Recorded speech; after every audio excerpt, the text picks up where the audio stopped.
hidup ini kalau secara umum ya, titik awalnya itu ikhlas, titik pijaknya ikhlas, rutenya tadi ilaihi roji'un, target akhirnya menuju ridhonya Allah. Islam itu utuh, ya lahir ya batin. Jadi tidak hanya ibadah lahiriah yang kita pelajari lewat fikih, tapi juga batin kita juga harus cocok, selaras.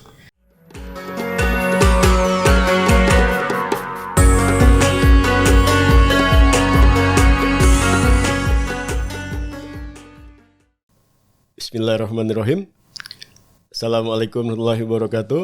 Apa kabar para sahabat MBH sekalian? Setelah sekian lama kita bertemu, kali ini kita akan mengupas terkait tentang ikhlas dalam bekerja.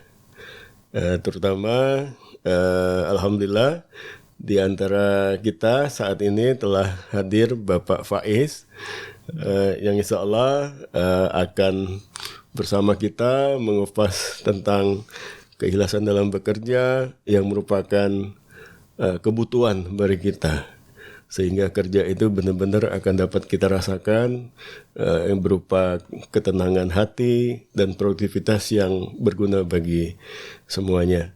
Apa kabar Pak Ustadz? Alhamdulillah baik. Alhamdulillah, terima kasih luar biasa atas waktunya Pak Ustadz, sehingga sama-sama bisa hadir dan ikut berbagi dengan sahabat MBH sekalian.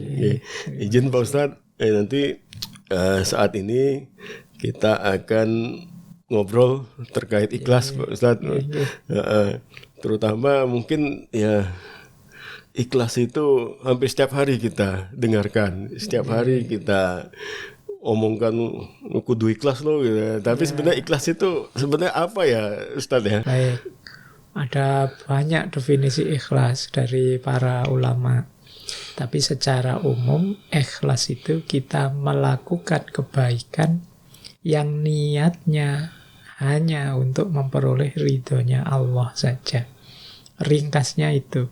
Jadi yang pertama kebaikan ya, jangan melakukan ikhlas keburukan. Wah, saya nyopet tapi ikhlas kok tidak begitu. Jadi ikhlas itu pastikan kita melakukan kebaikan. Kemudian niatnya hanya untuk Allah saja.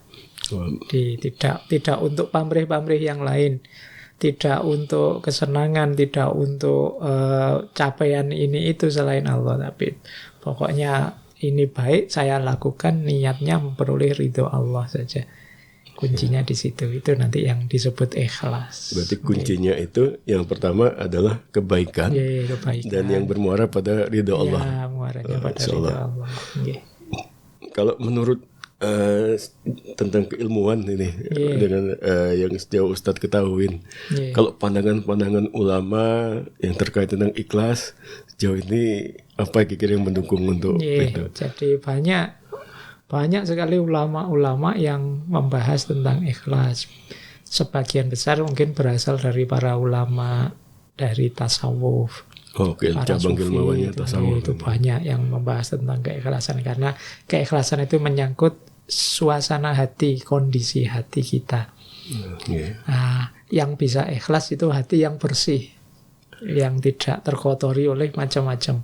Nah, hati yang bersih ini kan biasanya yang banyak mengulas membahasnya dari ranah tasawuf para sufi. Makanya sahabat-sahabat MBH bisa mencari misalnya kitab-kitab karyanya Imam Ghazali, kitab-kitab karyanya Syekh Ibnu Athaillah As-Sakandari, termasuk juga dari Mesir ini mutakalim juga sufi, misalnya Syekh Muhammad Abduh dan lain sebagainya, yang mereka ini membahas, mengulas tentang apa itu ikhlas. Jadi mengupas masalah hati bagaimana membersihkan hati sehingga bisa ikhlas kalau melakukan kebaikan. Dan itu diuraikan di banyak sekali kitab-kitab. Sebenarnya tidak sulit kita menemukan kitab-kitab tentang ikhlas itu. Mungkin karena minat baca kita yang tidak terlalu tinggi, sehingga kadang-kadang kita nunggu dijelaskan saja, nunggu diceritakan saja. Nunggu disampaikan saja. Betul sekali Ustaz. Makanya kita saat ini ingin mendownload dari keilmuannya Ustadz Faiz. Jalan Tidak pintasnya apa-apa. ya. Nanti kita anggap saja podcast kita ini mancing saja. Mancing, Nanti monggo sahabat-sahabat MBH bisa melacak sendiri, mendalami sendiri. Akan membahagiakan kalau kita bisa nyampe di level ikhlas ini. Ada yang bilang bahwa level ikhlas itu hanya bisa dicapai oleh kondisi jiwa yang sudah mutmainnah. Kondisi jiwa mutmainnah itu yang sudah stabil dalam kebaikan, stabil dalam menjalankan perintah Tuhan dan menjauhi larangan-larangannya. Jadi kuncinya nanti di situ. Meskipun nanti ada banyak uraian-uraian lain tentang itu. Kalau di Al-Quran sendiri dan juga di hadis Nabi dan Rasulullah untuk mendukung hal ini banyak ayat-ayat tentang ikhlas banyak. Mungkin yang sahabat-sahabat MBH hafal misalnya yang dari surat Al-Bayyinah misalnya yang wa ma umiru illa liya'budullaha mukhlisina lahuddin. Itu kan bahwa tidak diperintah kalian kecuali untuk beribadah pada Allah secara mukhlis, secara ikhlas. Mukhlis itu orangnya namanya mukhlis. Orang yang bisa ikhlas itu namanya mukhlis. Makanya ada ayat-ayat tentang yang bunyinya mukhlisin, mukhlasin dan lain sebagainya. Itu arahnya memang orang yang jiwanya sudah ikhlas. Dan itu banyak hadis juga begitu. Misalnya yang pasti sahabat-sahabat MBH hafal hadis tentang niat. Innamal a'malu binniyat. Nah, itu kan nanti belakangnya bahwa yang tujuannya Allah saja itulah nanti yang akan dia dapatkan. Tapi kalau orang tujuannya dunia, tujuannya perempuan untuk dinikahi dan lain sebagainya, ya hanya sampai level itu. Padahal hidup kita ini kan harusnya muara akhirnya Allah. Hidup kita ini kan hakikatnya inna lillahi wa inna ilaihi raji'un. Wah, itu apa namanya konklusi dari ikhlas itu kan. Jadi kita itu harus paham hakikat hidup ini pada akhirnya ilaihi raji'un. Maka yang bisa sampai beneran ilaihi raji'un kan jiwa yang ikhlas tadi. Jiwa yang orientasinya hanya pada Allah saja. Nah, kuncinya di situ nanti. Jadi sahabat MBH, tadi kita sudah banyak sekali dapat mutiaranya. Ini baru awal nih. Jadi tadi hati yang mutmainnah, kemudian keridhaan Allah dan kebaikan. Artinya itu modal utama adalah sebenarnya itu adalah sebab ataupun akibat ataupun itu dulu yang harus kita persiapkan terkait dengan hati yang mutmainnah ini. Jadi karena ini semacam ideal, jadi ikhlas itu kan kondisi ideal, kondisi puncak yang diidam-idamkan. Tidak semua orang ada di sini karena memang tidak mudah untuk sampai di sini. Makanya perlu kita ikhtiari, perlu kita upayakan untuk sampai ke sana.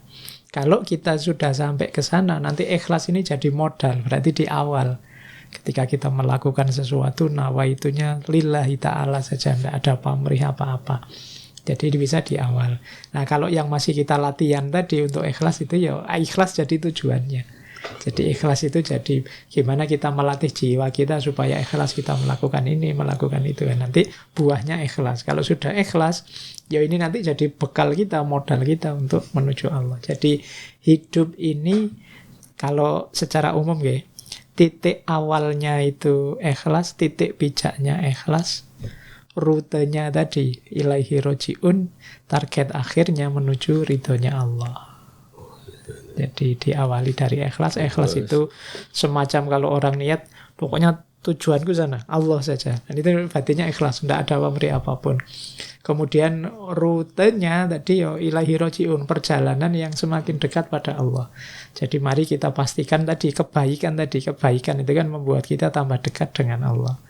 Pada akhirnya buahnya adalah tadi ridhonya Allah. Nah, orang yang diridhoi Allah kalau di surat Al-Fajr itu kan inilah orang-orang yang mutmainnah. Jadi ya ayyatuhan nafsul mutmainnah irji'i ila rabbiki radiyatan mardiyah. Jadi dia mendapatkan ridhonya Allah. Untuk menuju mutmainnah kita perlu bekal keikhlasan tadi. Jadi itu proses yang luar biasa itu. Jadi kalau menurut para sufi inilah hakikatnya hidup. Hakikat perjuangan perjuangan menuju Allah tadi. Perjuangan menuju Allah. Iya, dengan keikhlasan. Artinya boleh dibilang relatif juga ya tadi ya. Bagi yang dipermudah itu akan mudah mendapatkan keikhlasan, atau mungkin kalau memang malah sebaliknya. Kalau bahasa saya ini harus kita ikhtiari. Kita upayakan. Karena manusia itu kan punya banyak distraksi kalau bahasa anak hari ini. Betul. Tadi terpalingkan ke sana, terpalingkan ke sini, tergoda ini, tergoda itu, sehingga keikhlasan ini perlu diperjuangkan terus-menerus. Kecuali mungkin orang-orang istimewa tertentu yang bisa dengan mudah ke sana. Kalau seperti kita ini harus berjuang terus mengalahkan diri kita untuk bisa ikhlas. Makanya lebih ayo berusaha. Insya Allah kalau kita memang sungguh-sungguh berniat, berusaha, berjuang, insya Allah nanti Allah justru dengan Rahman Rahimnya jatuh kasih sayangnya di situ. Kita dibantu untuk bisa cepat sampai ke terminal ikhlas tadi. Tapi kalau kita abai itu misalnya sulit kok Pak, sudahlah. Nah itu sudah tidak mau berjuang, sudah begitu ya nanti. Kalau Allah itu kan ana inda dzonni abdi, sesuai persangkaan hambaku. Kalau dianggapnya sulit ya sudah, dia berhenti ya sudah. Tapi kalau sungguh-sungguh insya Allah dengan kuasanya akan menolong kita biar kita bisa ikhlas. Yang penting kita nawa itu saja. Pokoknya saya ingin bisa ikhlas. Saya akan pelan-pelan berjuang untuk bisa ikhlas. Iya. Artinya memang kita tidak terlepas, sahabat MBH, di sela-sela momen kehidupan kita itu tentunya ada distraction ya kan? Tentunya hal itu kita perlu updating. Hal yang kita lakukan ini merupakan bagian dari updating itu ya nanti untuk instruksi, kita refresh lagi, kita reorientasi lagi. Jangan kita sudah melenceng jalannya. Iya. Saya pernah baca buku itu bahwa kita itu adalah makhluk yang dalam perjalanan gitu.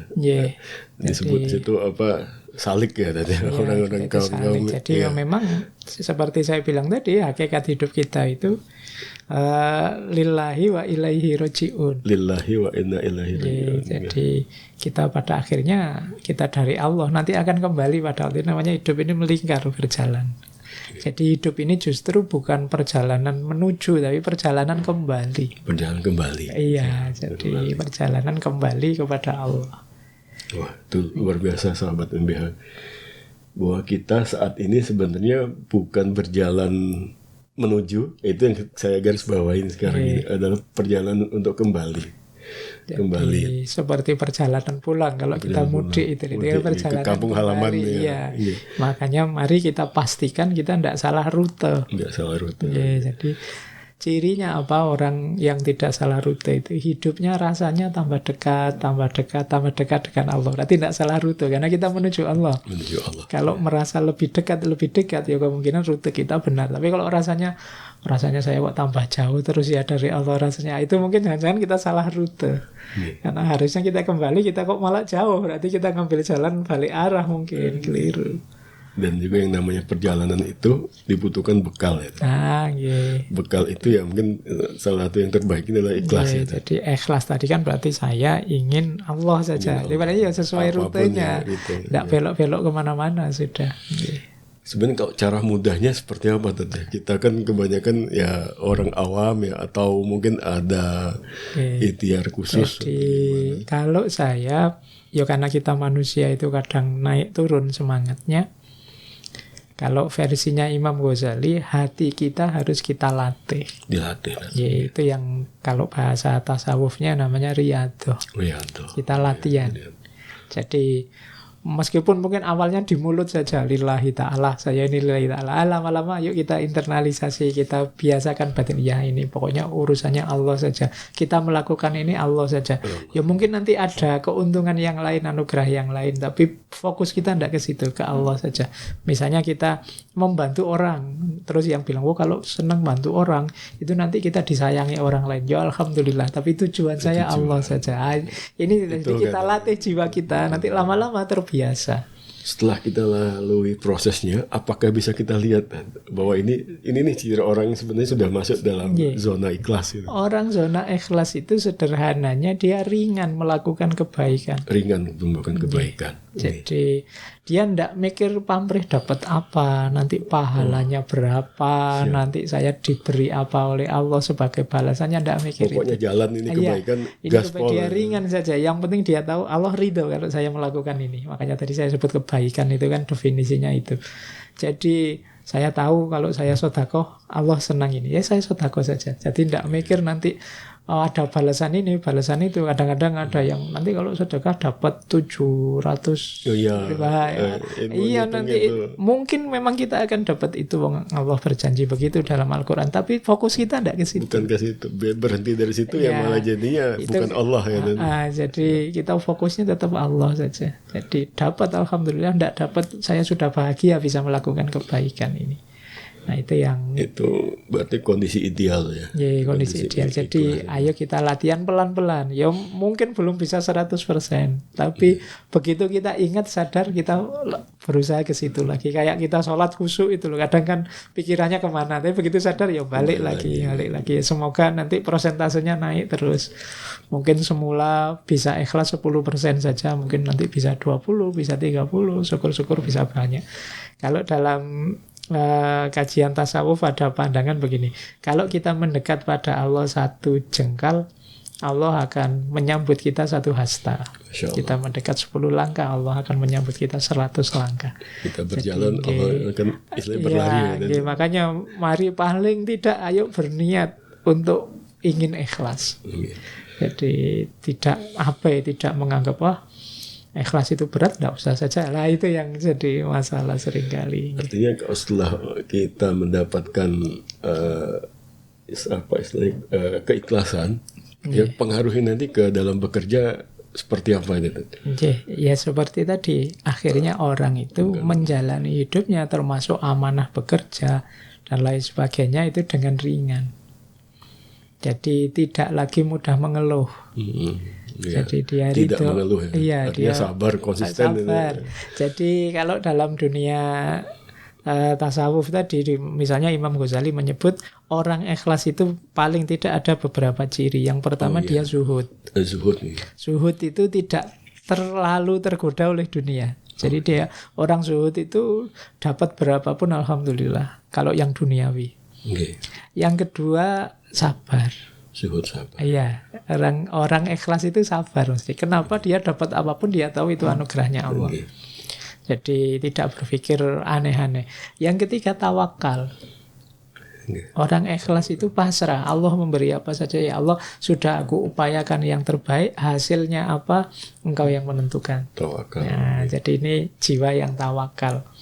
Kemudian yang keempat warok. Warok itu mampu menjaga dirinya.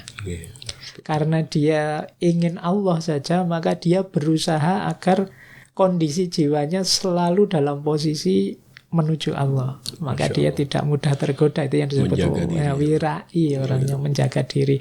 Meskipun ada iming-iming ini, keasikan itu, dia tidak peduli. Yang penting Allah saja. Nah, orang yang punya 4 karakter ini kan jiwanya stabil.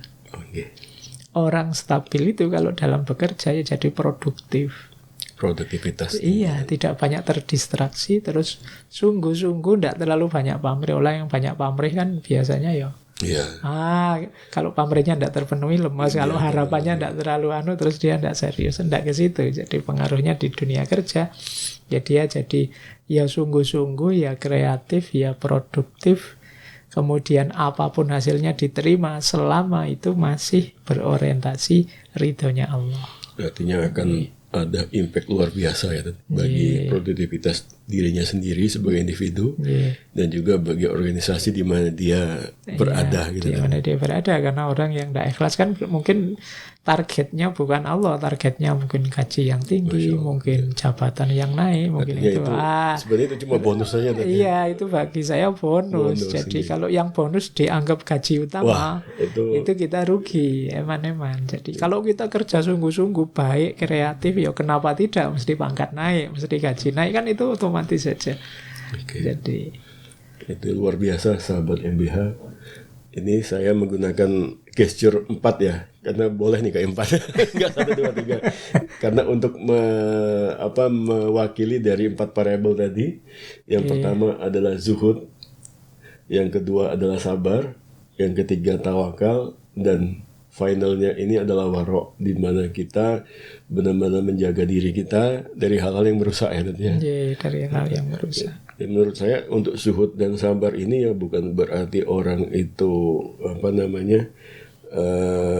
nerima apa adanya ya. Artinya tetap dalam produktivitas yang tinggi. Jadi zuhud itu sederhananya dia tidak tergoda oleh dunia.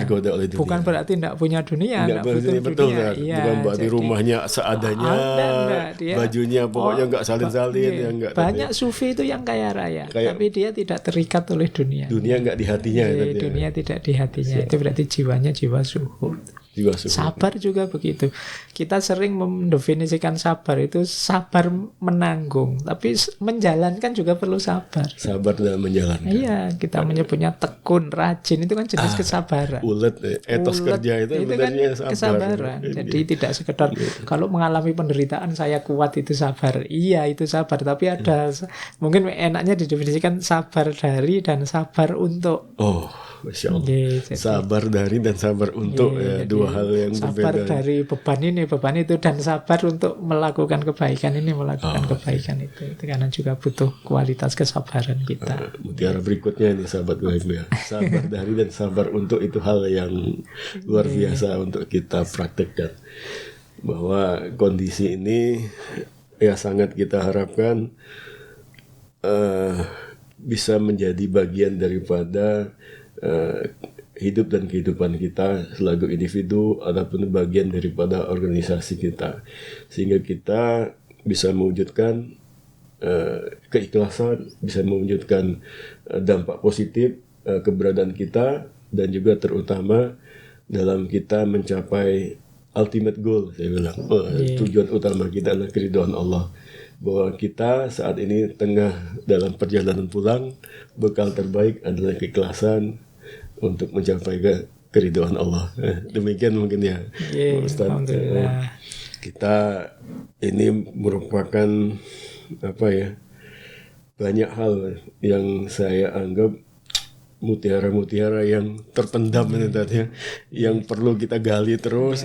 Jadi ini sebenarnya cuma bagian daripada penyemangat makanya tadi saya sebut ini mancing sahabat-sahabat MPH, yuk lanjut belajar lagi, membaca lagi, ikut kajian lagi biar lebih dalam. Seperti tadi bukunya dari banyak Ibnu Athaillah, itu kitab terkenal sekali, kitab Hikam Imam Ghazali, Ihya Ulumuddin, ada banyak, Minhajul Abidin dan lain sebagainya. Itu kitab kita termasuk para ulama Nusantara seperti Imam Nawawi Al-Bantani juga pernah menulis beberapa kitab yang sufistik yang isinya perilaku batin termasuk keikhlasan. Sebab itu nilai-nilai dan nilai-nilai moral di situ. Masalahnya dalam memahami hati ini pun nggak mudah ya. Jadi Islam itu utuh, ya lahir ya batin. Jadi tidak hanya ibadah lahiriah yang kita pelajari lewat fikih, tapi juga batin kita juga harus cocok, selaras. Dan jangan lupa misinya Rasulullah itu kan bu'istu liutamima makarimal akhlak. Makarimal akhlak itu ada di batin. Makarimal akhlak. Jadi kita belajar ikhlas mungkin ya termasuk upaya kita mensukseskan misinya Rasulullah. Di antara akhlak mulia ya antara lain keikhlasan itu tadi. Keikhlasan itu untuk makan. Saya ingat banget itu. Hadis yang pertama kali saya hafal waktu saya di SD. Bu'istu liutamima makarimal akhlak. Menarik untuk jadi pedoman mungkin adik-adik mahasiswa, para siswa hari ini, bahwa akhlak itu vital kalau dalam Islam. Jadi jangan sampai karena alasan apapun kita meninggalkan akhlak dan adab. Selain penting untuk hidup kita, ternyata juga misi utamanya Rasulullah. Jadi nama bu'istu liutamima makarimal akhlak itu kan, aku diutus untuk menyempurnakan akhlak yang mulia. Maka mari kita bantu mensukseskan misinya Rasulullah dengan berakhlak mulia. Jadi besok kita jadi bukti betapa misinya Rasulullah sukses. Kita bagian dari itu. Kita bagian dari contoh kesuksesan itu. Sebab kalau itu sudah bisa diterapkan, orang akan memandang Islam itu Jadi benar-benar di antara kemuliaan kehormatannya Islam muncul. itu dari perilaku kita. Alhamdulillah, sahabat MBH, luar biasa sekali untuk kita simpulkan hal-hal yang telah kita dapatkan dari Pak Ustadz Faiz. Ini merupakan bagian daripada energizer kita untuk mengenal lebih dalam lagi, lebih luas lagi dalam hal keikhlasan. Mari kita terus berdoa pada Allah agar kita bisa mendapatkan pengetahuan sehingga sampai pada kedudukan yang ideal seperti itu. Demikian untuk sesi kali ini. Terima kasih. Semoga ini merupakan bagian daripada amal jariah kita, dan juga terutama dari Ustadz Faiz. Alhamdulillah luar biasa sekali Pak Ustadz. Terima kasih banyak sekali kami. Demikian sahabat MBH, kami pamit diri dulu. Sampai ketemu pada sesi berikutnya dan pada konten yang menarik lainnya. Assalamualaikum warahmatullahi wabarakatuh. Waalaikumsalam.